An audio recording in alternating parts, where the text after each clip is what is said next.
Bonjour, 120 secondes fait une pause cette semaine et reviendra le 26 août. En attendant, nous vous proposons de découvrir notre podcast « Les génies du luxe ». De Jacques Guerlain à Enzo Ferrari, ils ont laissé leur empreinte dans l'univers du luxe. Découvrez leurs portraits chaque jour jusqu'à vendredi. Bonne écoute et à la semaine prochaine. Passionné d'automobile, il crée des voitures de route autant que des voitures de course. Voici l'histoire d'Enzo Ferrari. Louis Vuitton, Dior, Chanel, Cartier, Prada. 82 000. J'imagine qu'il faut des centaines d'heures de travail. Adjugé 86 000, je vous remercie.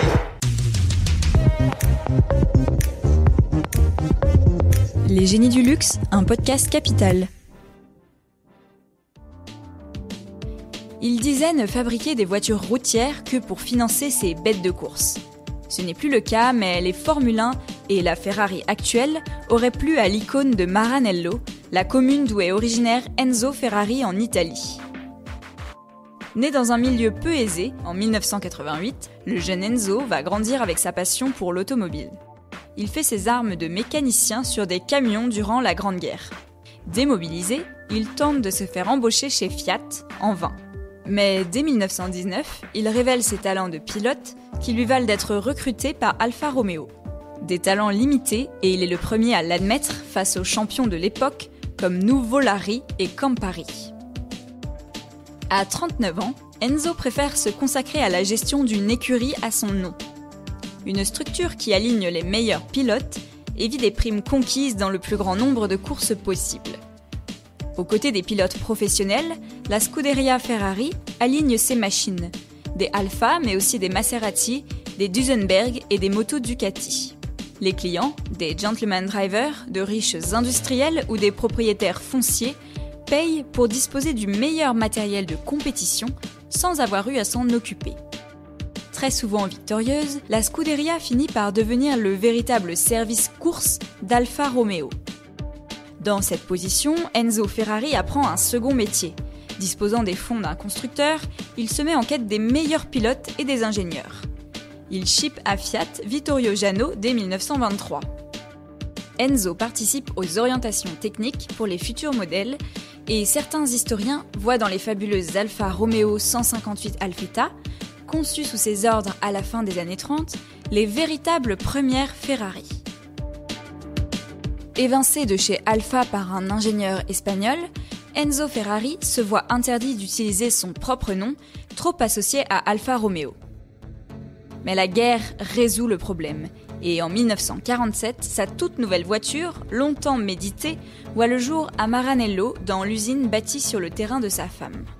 L'objectif est de gagner pour vendre des voitures de course, et c'est le cas. Les premières éditions des 24 heures de Spa et des 24 heures du Mans sont remportés par cette marque débutante. Les clients de Ferrari sont des pilotes qui ne pensent qu'à la performance et sacrifient tout confort.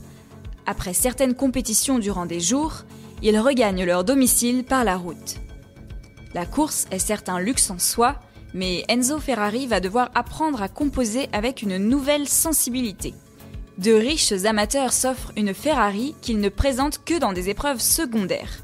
Tandis que pour le voyage ou les escapades entre Cannes et Saint-Tropez, ils apprécient la beauté des carrosseries et les habitacles de cuir soignés. Enzo Ferrari osera dire que seules les voitures de course l'intéressent et que s'il fabrique aussi des voitures pour la route, ce n'est que pour financer les premières. Des cinéastes comme Roberto Rossellini ou des têtes couronnées comme Léopold de Belgique ou la princesse de Récy n'affichent jamais leur Ferrari sur les circuits. Mais ils aiment à caresser l'idée qu'ils font partie du même club que les pilotes de la Scuderia. Et quel club! Entre 1949 et la mort d'Enzo, survenue en 1988, les voitures rouges remportent 9 fois les 24 heures du Mans et 91 Grands Prix de Formule 1. Ils donnent également 9 fois à leurs pilotes le titre de champion du monde. Un succès qui n'empêche pas l'équation financière de devenir peu à peu intenable. Après avoir envisagé de se vendre à Ford en 1963, Enzo accepte la reprise par Fiat, effective en 1969. Une véritable gamme commerciale vise à enfin rentabiliser le nom magique, à raison de quelques milliers d'unités par an. L'ingénieur tient à développer des passerelles entre les deux mondes. La dernière Ferrari produite sous son égide est la fameuse F40. La voiture est présentée en mai 1988 et Enzo disparaît en août. La perspective de la série limitée, l'aura de cette machine extrême qui pourrait bien être la dernière vraie Ferrari, déclenche l'engouement. Les bons de commande s'arrachent jusqu'à 5 fois leur prix, entraînant à leur suite les modèles anciens, Ferrari et autres. Les nouveaux dirigeants de Maranello cèdent au vertige et produisent finalement 1315 exemplaires. Depuis, Ferrari prospère, générant un chiffre d'affaires inespéré du temps d'Enzo. Entre 7000 et 8000 Ferrari pour tous sortent d'usine chaque année.